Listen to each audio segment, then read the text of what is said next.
Hello and welcome to the Ending Body Burnout Show. We are your hosts, Chris and Philly, co-founders of a multi-award-winning functional medicine practice, serving busy people with energy, mood and gut issues. While busyness, addictive doing, people-pleasing and perfectionism might be the norm, it's not normal, and it's a major contributor to health issues. Our goal with this show is to give you a holistic root cause approach to healing your body so that you don't have to continue doctor or diet hopping or popping a gazillion supplements hoping something might stick. So get ready to heal your body, get your spark back, deeply connect with yourself and step into the life of your dreams. Let's dive in.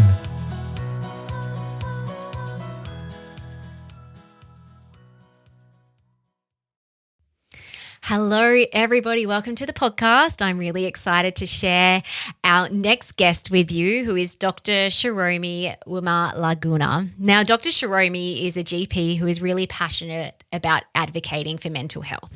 And I met Dr. Shiromi in a business group we're both part of. Straight away, when I met her, I felt really connected to her and her warm and bubbly nature. And I was also super impressed with her proactive steps to helping patients with mental health issues. For her, it's less about just slapping on an antidepressant on a script and instead really understanding the patient and his or her needs and providing lifestyle and skill set support to empower the patient. What I also love about Dr. Shiromi is that she's a really big advocate in patient-shared care. So she is all about let's build bridges and work together in the name of looking after our patients and getting them the best results possible.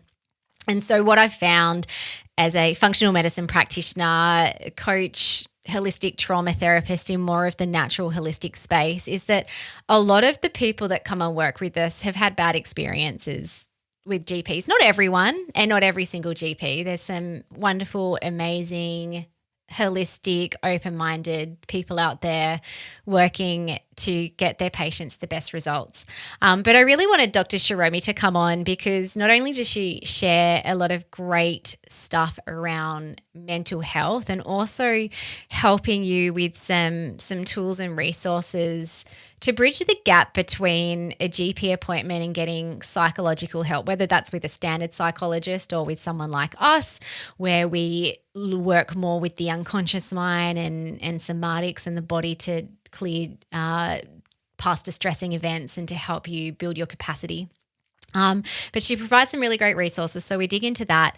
And I've also picked her brain on what it takes to find a really great GP. So this is great if you're someone who is struggling with mental health issues, which is a very common symptom when it comes to body burnout. We generally see energy, mood, gut issues. Mood can show up as anxiety, depression, abnormal stress response, irritability, mood swings, anger, rage. So this will be really relevant for you. But also too, if you're interested in hearing what Dr. Shiromi calls herself a standard GP, and to be able to get a new narrative that GPs can be really helpful and really important in your overall care. At some point, you will need to see a GP, whether it's to get some blood work done, just to check in on, making sure that you're healthy and still functioning as you're aging. Or maybe there will be a crisis and emergency where you will need some standard medical support. And so we do dig into what it takes to find a really great GP. So I think you'll get a lot of value out of that too. All right, awesome. So let's dig into today's conversation. Welcome everyone to the podcast today. I'm very excited for our special guest interview with Dr. Shiromi. We know each other through a business program that we're both in, and I think we might have joined at the same time, her Empire Builder. Yeah, that was back in September. Yeah. And I just as soon as she popped up, I'm like, she's so lovely. I really want to get to know her.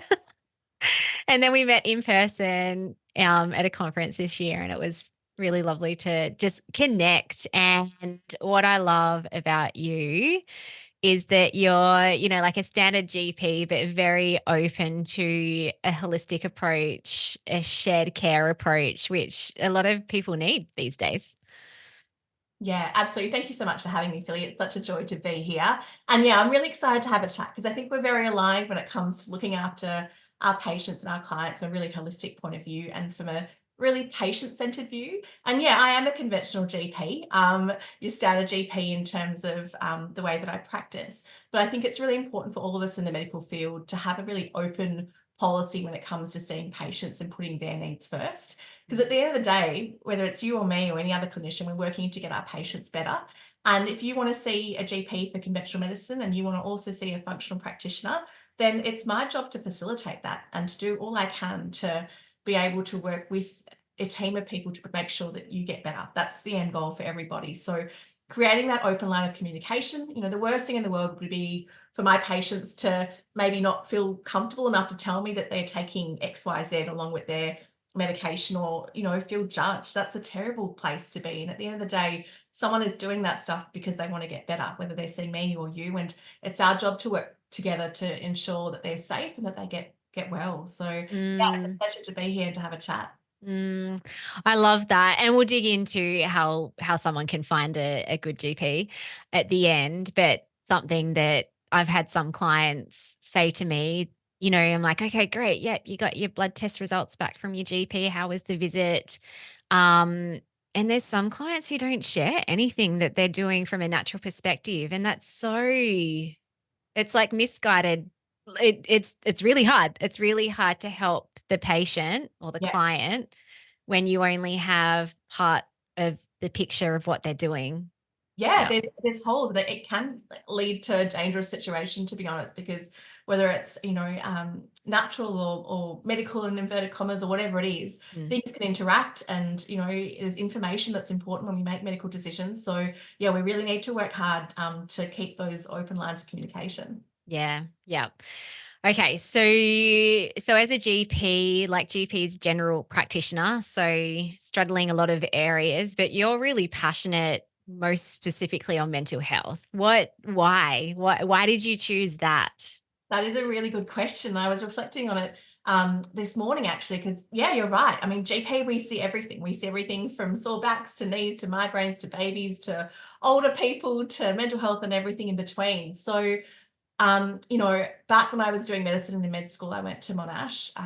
I realized I need to do a profession where I connect with people and share stories and learn about them and get those personal insights, because that is part of the reason why I love medicine. So that ruled out, pathology, sitting in a lab, or radiology, looking at bones on an X-ray. And then I really love continuity of care. So I love being able to see someone over a period of time and get to know their story and get to meet their family and get that really sort of, that continuous, the ups and downs of life and how they travel. It's such a beautiful part of medicine that I didn't want to miss out on, which you do when you do like emergency medicine, for instance, where you Mm. see someone come into the emergency department and then they disappear off to surgery or to the wards and you don't know what happened to them. So, that ruled out a few things. And then from a personal well-being point of view, I'm someone that needs my sleep to be, a happy, vibrant person. And, Same. yeah, there you go. It's important to identify these things. And I love delivering babies. And if babies were born 9 to 5, maybe I would have done that, but they're not. And I'm not someone who functions well on night shifts and all of that. So that crossed off surgery and obstetrics and a few things here and there. And so general practice and mental health, and I've done a bit of inpatient mental health at the Alfred Hospital, were the things that I really enjoyed. So delved into that further. And within GP land, doing early intervention mental health, I absolutely love. So that's seeing someone when the cracks are first appearing to get them back on track. And I love it because at the end of the day, mental well-being permeates into every aspect of our lives. It permeates into relationships, into work, into our sense of self. So when someone comes in and they're not feeling great, and their job is, they're up for performance review and their marriage is on the rocks and they're, not feeling so great. And we do the things, we put in the work with the lifestyle change and the psychology and all of that, and we get them better. It is amazing to see, like even in 3 to 6 months, to see them reconnect with their family, to, go out and play footy with their kids and to feel happy about life and go on date night on Fridays, and you see them just to smile and that they're living their best life. There is nothing better as a clinician. So that is why I love mental health, because the impact and the change that we can make is huge. It really plays a role too in the physical health as well. Sometimes a chicken or the egg, where does it start? It doesn't really matter, but it becomes this perpetuating cycle, especially I see with health anxiety is a huge one. Oh, for sure. Yeah, Yeah. absolutely. Yeah. Okay. Now, this is a crazy statistic. 54% of people with a mental illness do not seek any treatment. Yeah. That's huge. I pulled that off your website, by the way. No, it is a huge, and it's a scary statistic, isn't it? That means for everyone I see in my rooms, there's probably someone at home that's feeling too overwhelmed or apprehensive to come in, which is super scary and part of the reason why we developed the program. But, stigma plays a huge role in that, and the way that, I think we've come far in terms of where things used to be and where they are, but we still have a lot to go in terms of framing mental illness as the medical condition for which it is. I think it's still seen as a condition where you just have to pull your socks up and manage it yourself to some degree. And it's why we tend to see people further along down the track when they're at crisis point, as opposed to seeing people in the early stages when it's probably easier to pull someone out of a hole when I can reach their hand, right? As opposed to when they're in a deep hole and they've been in it for months or years and I've got to pull out the ladders and the pulleys. I can still pull you out, but it's just a bit harder. So I think that stigma plays a really big role in creating an environment where people can come in sooner rather than later. Where do you think the stigma has come from? I think it's long-standing. I think there's stigma from an individual point of view, and I think there's stigma from a cultural point of view, and from a society point of view as well. It takes a lot to restructure that. And I think we've had a lot of campaigns and awareness now that people acknowledge that people might need to take a sick day for mental health, which is amazing. But people often still come in with a lot of guilt when they come in to see me for their mental well-being. And people often say to me, oh, it's probably nothing but yada, yada, which they don't do with any other medical condition. They don't come in that about their abdominal pain if they've got appendicitis. No one feels guilty for having, endometriosis or appendicitis or asthma or diabetes. It's a case of, here are my symptoms, can you help me get better? But with mental health, it's just that people come in with this disclaimer of, I should have probably done this, or I should have done that, I haven't done this right, So it's something we really need to work hard. And sometimes people don't feel comfortable discussing it in the first appointment. And it takes time and rapport to build up an environment as a clinician where someone feels open that they can discuss these things and they don't feel like they're going to be judged, or feel like a failure for the fact that they are where they are. No one chooses to have depression or anxiety, right? No one chooses to be in that situation.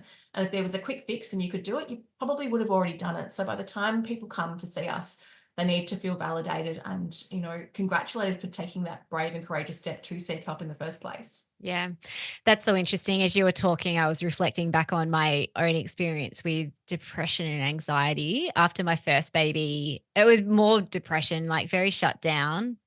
I think I am pretty sure I did, like, there was a pamphlet for postnatal depression, and I didn't tick enough boxes to say like you're in full on postnatal depression.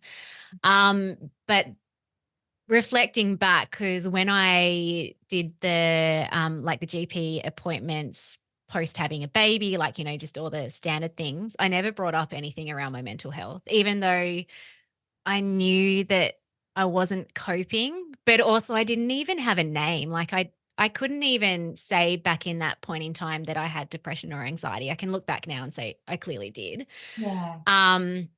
And I feel like a lot of it too was embarrassment. It's kind of like, and I was putting my older sisters on a pedestal that, they're like baby makers and they push out the babies and they're fun and they have like heaps of kids and they're like so successful. Whereas I was literally like struggling to even go to the toilet, Yeah.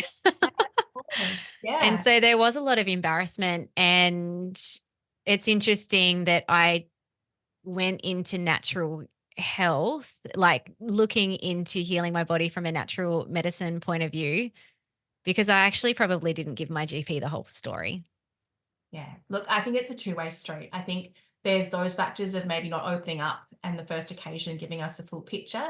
But sometimes people do have situations where they're gaslit or they're dismissed, and that's not great. It breaks my heart when I hear stories of that, because like we said before, it takes so much courage to come in and to finally admit that you are struggling, Mm. because it can be tied to our personal identity and our sense of success and being a great mum, all these sort of things that we Mm. really value. So it's so important that we as clinicians ask the right questions and create an environment where someone is welcome to bring up those topics without feeling the embarrassment, and feel like we can work together to get you better. Mm. Do you think it's an Australian cultural thing as well? Like, she'll be right, mate, pull up your socks, in comparison to, say, like, I've listened to other prackies in USA, for example, and I feel like a lot of people are a lot more open to talking about their issues and seeking help. Do you find that it's like the Australian culture, that's part of the stigma? Yeah, totally. It's that Yeah. stoic kind of attitude of Yeah. should be right, just get on with the job, pull your socks up, all that kind of stuff that plays Yeah. into it. Yeah, it's interesting when we look at the cultural differences, because there are other cultures, maybe they don't have that issue, but maybe people who have come from immigrant backgrounds where their parents have been through civil wars and such like that, they don't feel that they can bring it up because they haven't gone through a civil war. Like, it's not Mm. severe enough to discuss, because they have this thought in their head that, oh, well, my parents went through a lot worse in life, so what am I complaining about having to deal with this and this? And there's this guilt associated with that. Mm. So different cultures most certainly play a role in terms of, creating an environment of open disclosure. And I Mm. think that's part of the reason that we need to sort of think about a stepping stone resource between having symptoms and seeing the GP, because it's a really big leap, Yeah. and help people in getting the ball rolling with doing their own things and building the confidence to be able to come in and openly talk to us about their mental health and well-being. Yeah. So how do we start breaking this silence and stigma, both from a practitioner point of view, but like a lot of our listeners are health seekers as well? Are there things that they can do too? Yeah, absolutely. Everyone plays a role with this. Absolutely everyone, whether you're a medical practitioner or you're a parent or whether you're a work colleague, we've really got to start to change the culture and be open about having these discussions about mental health and well-being in a really open forum without the judgment, and validating people. I think sometimes when someone says that they're struggling with their mental health, people can get a bit nervous and say, oh yeah, I struggle with that too, or and be really dismissive, because it can feel like an uncomfortable conversation. Oh yeah, I get a bit of OCD as well, and yeah, I remember when I was down, and it sort of just lets the conversation, it pushes it onto something else, rather than sitting down and asking questions and asking someone, oh really, like that sounds awful, and tell me more, and how are you managing that, and creating an environment where we don't just try and push it aside, I think is really important. To connect and to talk. I think, in today's society, it's really hard with Uber Eats and Netflix and meetings via Zoom and everything like that. We often don't have that social connection like we used to. So I think it's a really important, thing to really encourage people to get professional help when they do, so that say that they are struggling, rather than just offering a bit of ad hoc advice, or for them to, they'll be right kind of attitude. Mm. I've been working as a parent to create better beliefs for my children around this, because like when we talk about stigma and culture, I mean, it all gets programmed into us when we're little, really. It's like, stop crying, stop having a tantrum, dry your tears, go to your room until you've calmed down, and then you can come out when you're happy. Yeah. Yeah. And so, like, I still catch myself. But yesterday, my daughter, I can't even remember what the issue was, but she was very upset, very upset. And my first like trigger response was before it came out of my mouth, I stopped it. But it's like, stop crying, stop Yeah. crying. Whereas I've really been retraining that first initial response of like, it's actually okay to be sad, and like, let out your tears. Yeah. Let out your Validate. tears, feel the Yeah. thing, and mummy's here and holding you and ready to talk when you're ready to talk about it. And Beautiful. it's Yeah. crazy how quickly that actually clears her emotions. Yeah. Like, rather than stop crying, you'll be right. It's okay. That's, your friends do like you. Yeah, absolutely. Providing that reinforcement and that positive reframe and validation and all of that. It's hard. It's hard to do that, because we're all conditioned. We're all, as even as parents, we're conditioned to get on with the job, right? We want Yeah.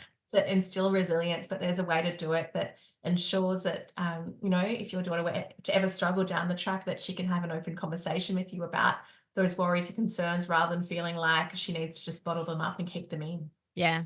Yeah. So in our practice, we work with a lot of busy, burnt out people, and often these people are running patterns like overworking, overdoing, overachieving, perfectionism, people pleasing. Yeah. In your time as a GP, like, do you see a common link with people running these strong patterns and mental illness? Yeah, for sure. Absolutely. So we talk about intrinsic factors and extrinsic factors when we talk about mental health and well-being. So the factors that are you factors and the outside factors. And so most certainly certain personality types we know are predisposed to having depression and anxiety. That personality A sort of traits of being really busy and doing everything and perfectionism and all of that can play a role. And then from a work point of view, working in high stress environments, and that can also play a role. So yeah, most certainly there is a correlation, and we need to acknowledge that and encourage those people within those environments to really seek out professional help if they are struggling and not feel like they need to fix everything themselves. Yeah. Yeah. So functional medicine at its crux is really preventative medicine. I mean, a lot of people use it now as I'm actually sick now, I need your help. But Yeah. initially it was first designed to say, hey, what if we could actually look at the way that your system is functioning and recorrect imbalances before they actually eventuate into symptoms. Um, so that's what I love. Like, one of the things I love about your approach as a GP and with mental health is that you talk about taking a proactive approach rather than reactive. Can you talk about, like, first of all, what both of those look like? So reactive versus proactive approach. Yeah, for sure. So yeah, it's really important that we take a proactive approach. That means effectively doing the things before we hit crisis point, right? And reaction is sorting things out when we hit crisis point. So if we sort of give the example of you going to the gym, a lot of us go to the gym or partake in physical exercise for our health and well-being. We're not doing it necessarily because we've had a heart attack or a stroke, but we're doing it to prevent a heart attack or a stroke. And we go to the gym and we understand that, you know, doing cardio and weights and all of that will prevent us from having long-term physical complications and physical health issues. And so we do it.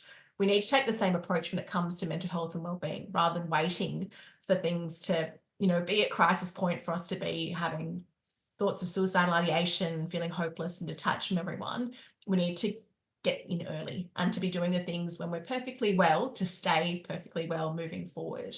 And that's a lot of what our course is about as well, getting in at the early stages and helping you create a framework for now and for down the track as well, to ensure that you stay well throughout the course of depression or anxiety, and you've got the skills to be able to implement when you do see the cracks. So things like evidence-based lifestyle change, psychological strategies, social connection, like we spoke about before, these are all things that we can do at any point, to ensure that we are keeping mentally well for the future. Can you elaborate a bit on some of those things? Like, what does Yeah, that actually look like? yeah, absolutely. And it's hard to sometimes frame it because it can feel like a lot, and it can feel really overwhelming, I think, when we say do all the things. Mm. Consult one of our program, we go through addressing stigma, and we go through the diagnostic medical workup, and then we go through lifestyle change, which is really important. So we evidence-based lifestyle change through diet, exercise, and sleep. So we've done lots and lots and lots of studies in medicine, and we know that having a whole foods Mediterranean sort of diet, or washuku sort of diet in Japan, that unprocessed foods diet, does improve mental health and well-being. It does reduce symptoms of depression and anxiety. It's well proven and documented. So we talk to patients about being able to implement that in a really practical, step-by-step way. From a sleep hygiene point of view, we've got the evidence, but most people know themselves, if they don't get a good night's rest or if they're sleep deprived, that can impact mood. So we talk about sleep hygiene and exercise, we spoke about before. So partaking in exercise for physical health, but also for mental health and well-being. Psychological strategies are really important in terms of, understanding yourself and your worries and being able to identify them. So we talk about that in consult 2 of the program. And consult 3 is social connection, which is a really big one that I think we often leave out. And it's becoming a really big issue moving forward with today's day and age of all the stuff and the computers and the disengagement through like we said before, through meal delivery services and TV and all of that sort of thing. So creating an environment where you socially connect with people and you have contact with people, where you can have these discussions and vent about your worries and concerns and not feel like you're carrying the mental load of everything yourself. So you're connecting with, whether it be mother's group or connecting with people at work beyond the work environment to ask them about their weekend and things like that. So, we've really got to work hard to be able to identify what we need to do and to do it well before we hit crisis point, because it's a lot to take on at a vulnerable situation to then go, oh, okay, now you have to make friends and now you have to eat healthy and you have to exercise. It's like when someone comes in to see us after a heart attack, it can feel really overwhelming, all the lifestyle change that we ask them to make. So if we can start making small changes now, and that's the key, is not to get overwhelmed and to take it one step at a time and make small little changes and then build up to a more healthy lifestyle overall. Yeah. I mean, it's a lot of the stuff that people know they should be doing that not a lot of people do until they hit that, like, oh, pain signals are on. Yeah, Crap. Maybe I should be doing those things that I yeah. know can help me. Um, and it's interesting too. Like, I've got so much to say about that because I'm curious. Why do you feel like people know what they should be doing, but they're not doing it? Because of time and because of life in general. There is so much to deal with these days and so much from a coping point of view that people feel the overwhelm really quickly. It's the reason why lifestyle change is the hard option, right? You Mm. just almost want a quick fix. And the truth of the matter is, there is no quick fix. And I am really upfront about that, even with our program, that, we've condensed it to effectively people can do it within 3 days with an hour commitment. And I, sat down before I created the program and just condensed everything as much as I could, because people are so poor on time and they don't want the fluff. They just want the actionable steps. Mm. And also when we look at lifestyle, like I was saying before, people sometimes review it and think, oh, getting takeout for my lunch at work and I'm not sleeping, I've got work commitments and I've got to look after the kids and I've got no time, but how on earth am I meant to? And then it gets pushed aside, Mm. as opposed to going, okay, all of that is going on and it's maybe not great, but I'm going to make one change this week. I'm going to meal prep on Sunday for my lunch, and I'm going to make a healthy lunch and pop it in the fridge in a Tupperware container so that I don't have to go out and buy the unhealthy processed food at lunch. And that's one step. And then just doing that week. And then the week after going, okay, now I've kind of got into the routine of doing that. I'm going to focus on making sure that I drink enough water this week because I don't do that and do that. And then the third week going, you know what, I might get off the bus or the tram or stop earlier and walk a few hundred meters to work, just so I get some incidental exercise. And if you keep at that over a few months, before you know it, you've dramatically changed and turned things around. So I think it's about the overwhelm and not letting it get to you and just coming up with small strategies to get the ball rolling. Mm. We talk about 1% better every day, or do Yeah, the minimum to get the maximum results, or be the maximum. yeah, Um, and I think that that's like, again, going back to busy, burnt out people running, especially perfectionism patterns, is that I feel like that's where people fall off as well. They feel like, in order for me to get the result or to even prevent this thing from happening, I have to have all the bits and pieces in place and I have to do it perfectly. Otherwise, it's not going to work, which is not the case. You can actually do the minimum and get really great results. And yeah, then, like, as you said, like just habit stacking yeah, over time so that then it less overwhelmed, but it also becomes part of who you are when you're able to do it incrementally, as yeah. opposed to far out. Oh, I'm trying to do all of this and I've failed, so I may as well not do it at all. Yeah, and also just acknowledging the small wins when you do Mm. manage to do the small things.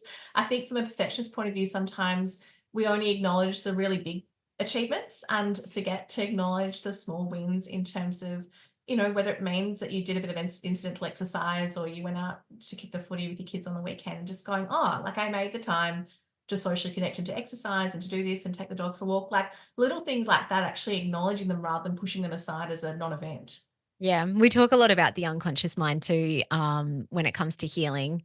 And this is interesting. The unconscious mind doesn't know the difference between a small win and a big win. Yeah. So, like, maybe cognitively, consciously you do, but your unconscious mind is like this little baby that, you can really actually have so much power to create and to shift baggage from the unconscious state. But I love that. So, even for myself, when it's like a small win or like, something, a goal that I'm working towards, whether it's health or business or whatever, when it's small, I'm like, This is so, like, I get as excited Yeah. as Yeah. if it was like a big milestone win, Yeah. because I know that my whole body doesn't know the difference. And so it's going to be like create that momentum and movement forwards. Yeah, absolutely. And that, to be honest, as a GP, that's why that review appointment at the 3 to 6 month period with my patients is, for me, one of my favorite appointments, because we get to go through and we do the questionnaires again and we have a bit of a chat, and you see the, like, quantitatively, you see the symptom reduction from people taking very simple measures like exercise and some changes in diet and sleep hygiene. And you see, like, and you have a chat and you show the patient, you go, look, like, you have made these changes and you put in the work and here's the impact. And then you get this beautiful positive reinforcement where people go, oh, because I did that, this is now the situation. And then that motivates them to keep going. And so it's this beautiful cycle. And that's why I'm so passionate about early intervention mental health, because when we get in there with the small things, the impact we have is tenfold. Yeah. Yeah. It's so good. Yeah. Okay. Juicy question. Because I know that this is a question I get from clients all the time, especially more local ones, because, there's a network there. But like, how can I find a good GP or a great GP? And that's something that you love talking about as well. And some people have had bad experiences in the past where they haven't been able to share their whole story, or, they've been gaslit or whatever, Yeah. which isn't helpful for them and for their long-term wellness and well-being, because it is important to have a GP in your corner. Yeah. So what should people be looking for when they're finding a GP? Like a Yeah. great GP? They're questions that they could be asking, whether it's even like the secretary, the admin, or what should they be searching on Google? Yeah. Yeah, really good question. And first of all, just to validate that, because I remember hearing that a lot when I started junior training as a GP, people saying, oh, it's taken me so long to find a GP. You're not going on mat leave or on holidays, are you? And I wouldn't get it because I was working with amazing clinicians. And myself, to be honest, I didn't have a regular GP until I had my little one. And then I realized, oh, I probably need to get organized now. And some chronic health stuff came up. And it took me as a clinician, as a GP, it took me 3 goes to find my GP. And that's someone who knows the system in and out, who has contacts. And it's not necessarily because the other GPs weren't good or weren't knowledgeable, because it's a lot more than the credentials on our wall when it comes to finding a great GP. It's a really unique relationship, isn't it? Because we need someone who's thorough and comprehensive, someone who listens, someone who doesn't judge. We need someone who we can have a cry with and not feel like a failure. And we need someone to prep us up and motivate us, someone to call us out when we're being a slacker, someone, it's to have that communication with. And I think it's really important that if you have had a bad experience, to keep going in trying to find someone. And I know that's hard and that shouldn't be the case. And it honestly breaks my heart when I hear that story, especially with mental health, because it takes so much courage to come in and to work yourself to a point where you can come in and be open with what you're struggling with. So to hear that people have had a negative experience is just a gut punch for that person at that point in time. But persist with it, because yeah, when you do find a great GP, it's worth its weight in gold, because for my regular patients, when they come in, I know whether they're well or not within milliseconds of them sitting down, just by their body language and the way that they present. And, it's so much easier for me to be straight with them and to be upfront with them and to really question them. In terms of how to find a great GP, it's just be aware that it may take more than one shot. I think that's the first thing to acknowledge. Then think about what you need as a person. What sort of personality do you want? Do you want someone that's, got a young, fresh approach and it's, really black and white in the way that they communicate? Do you want someone that's more soft and nurturing? What sort of personality is going to gel with you in the way that you want information presented, and a way in which you can be open and vulnerable as well? So think about the things that you need. Most certainly, you mentioned speaking to reception. That's one of the most untapped resources that is a great resource when it comes to you being able to find a great GP, because our receptionists know us really well. They know us, they have lunch with us, they know our personality types, they know our special interests, which is another thing to bring up, most certainly special interests. So I love mental health, and so I will do extra training and go to more conferences, and I'm really passionate about that area of medicine. So if that's your gig, then come and see me for that. There are most certainly GPs that specialize in other areas. But speak to receptionists and just say, I want someone with this sort of an approach, who maybe has a special interest in this. Who would you recommend? That is a great, great tip. Speaking to friends and family is also really good, because chances are if your bestie vibes with me, you're probably going to vibe with me as well. So have a chat to friends and try and find a great GP in that sort of a sense. Google reviews and Facebook, yeah, yes, look at them for sure, but just be aware that sometimes if someone didn't get exactly what they wanted, they can go on a bit of a rant, and it can be a little bit tricky to figure that out, but most certainly review that and have a look. And I think the point is go in and see someone and suss them out, right? That's another big thing. Often when it comes to depression and anxiety, by the time that hits, you are in a really vulnerable state. And we want you to find a great GP before that state if we can, because that way, at least when you walk in, you know that the person you're seeing is a good egg. They're not going to judge you, they're going to listen. So you kind of have to try and put in the hard work before you get unwell. So it might mean that you're going in for a flu shot, or you're going in to have your regular pap smear or cycle smear now, or you're going in to get the kids reviewed for their ears or whatever. And I reckon from a 5-minute consult, you will get a sense of that person and whether you feel like they are a great GP for you to see in the long term. So the key there is to not wait for the crisis situation, but again, proaction, and try and find someone that's going to connect with you well before you get sick. Also look at things like convenience, because that's really important. When we talk about preventative health and proaction, we're going to ask my patients every time they see me for mental health, we organise a follow-up appointment, because it's a chronic health condition. It's no different to diabetes or asthma. And I see those patients every 3 to 6 months. And I will say, yeah, great, we'll see you in 6 months' time. And here's our plan of action. And obviously come in early if you need to. But if you live quite far out to where my practice is, or if the hours are tricky and you need to see me after work and I close shop at 3 or whatever it is, that's not going to work. So find a clinic that, pathology on site is important, or it has after hours or weekend accessibility. Think about all those things from a practical point of view and find a clinician that you can see without too much trouble, because you might see them acutely when you're unwell, but when it comes to preventative health in the long term, we've got to make it easy.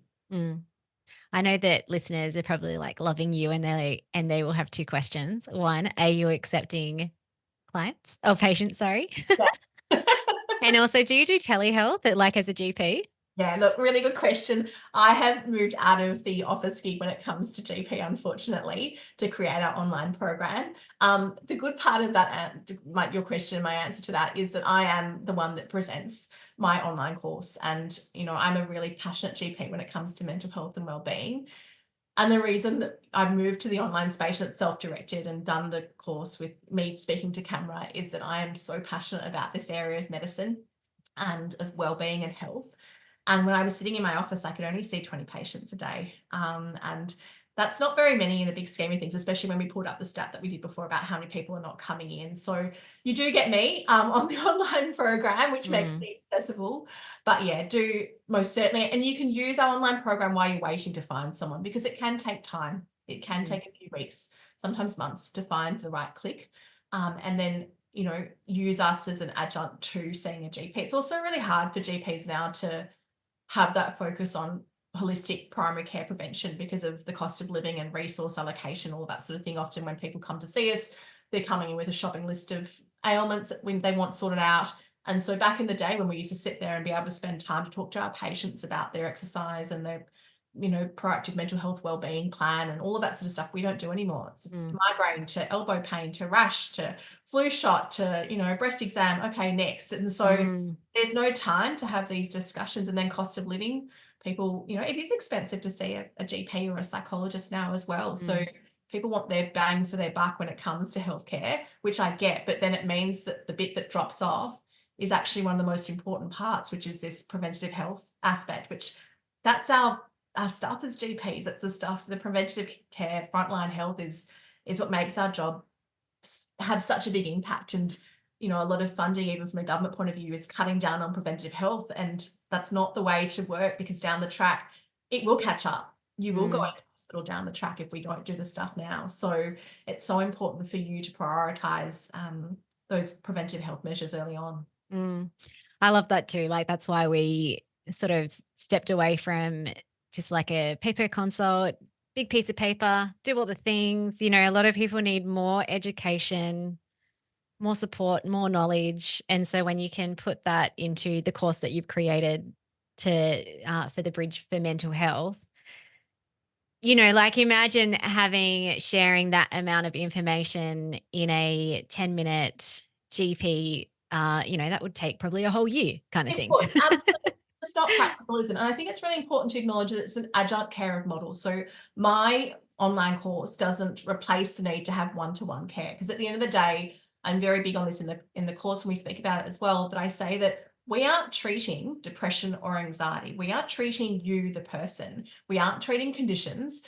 So most certainly there is a lot of information you need to know, and we provide all of that in our online self-directed course. But that doesn't negate the impact of one-to-one psychological care and people sitting down and talking to you about what's going on with your life, what are your stresses, who do you live with, and all of that sort of thing. That one-to-one care is really important. But if we can teach you all the stuff you need to know beforehand in terms of the generic lifestyle advice and the psychological strategies and social connection, it means that when you do go to see the psychologist for the one-to-one care, you've done all the groundwork. Your foundations are set. And it's beautiful to hear feedback from psychologists to say that this patient is doing so well because they've done the hard foundational work, and it's a holistic model of care. So now they're getting better much, much quicker than a patient who maybe didn't do our program and doesn't have a good understanding of their condition and isn't informed and engaged in doing the lifestyle change, for instance, and understanding what psychotherapy is. I've seen previously when I was working in clinics, I would see patients who were maybe referred to a psychologist by another GP and done a review on them, and they stopped going. And I've gone, oh, why did you stop seeing the psychologist? And they went, oh, because the psychologist was asking me questions about my parents' divorce, and I didn't want to talk about that. I wanted to talk about, my current work stress. And I've gone, bugger, someone hasn't explained. It's the dots.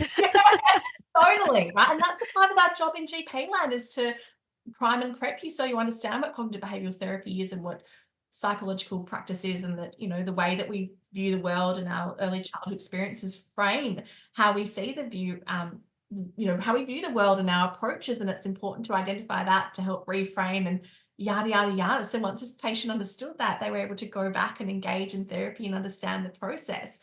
That's a key step that was missed, and that led to someone falling off the wagon. And luckily that they came in to see me, but maybe that another person wouldn't come back in to see anyone and would then struggle and feel really unwell until they were at crisis point. So I think we need to come up with innovative new models of care that provide information on online self-directed learning platform, and then allows the time for GPs, because they've done that work, the patient, to turn around away from the computer and look at the person and connect and talk to them and hear their concerns and worries.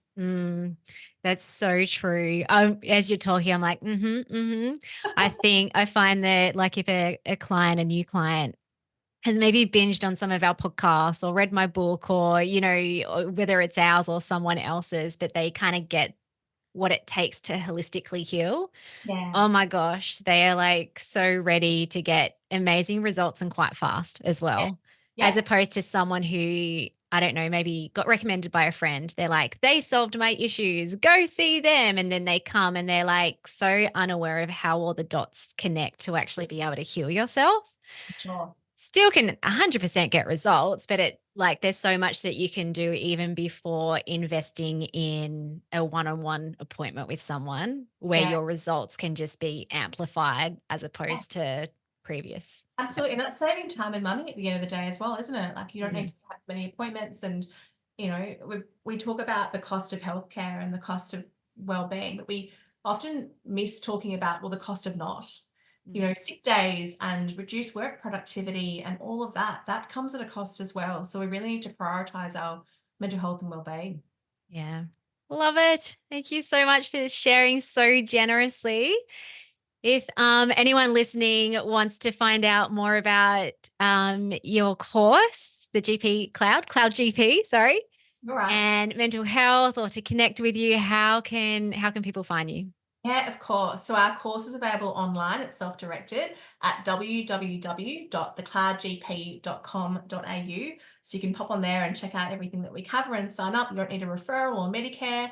And so, we'd love to see you. And we've got a heap of free resources on there as well to help you prepare for GP appointments and psychology sessions, and also to figure out whether or not you are struggling with depression or anxiety, or maybe you're having a bad day or a bad week, because that can be really tricky as well. And if not, we're on Instagram at the Cloud GP. Awesome. So good. Well, thank you so much. It was lovely having you on. Thanks so much, Philly. You have a lovely day. Thanks. Thank you so much for listening. We so appreciate you. If you'd like to give us extra smiles, drop us a review and spread the love by sharing this episode. You can also rate your own state of burnout and the root cause contributors by taking our Ending Body Burnout Assessment on our website. And if you're interested in learning about our group or one-on-one Ending Body Burnout programs, shoot us a DM via Instagram or Facebook. Have the best day ever.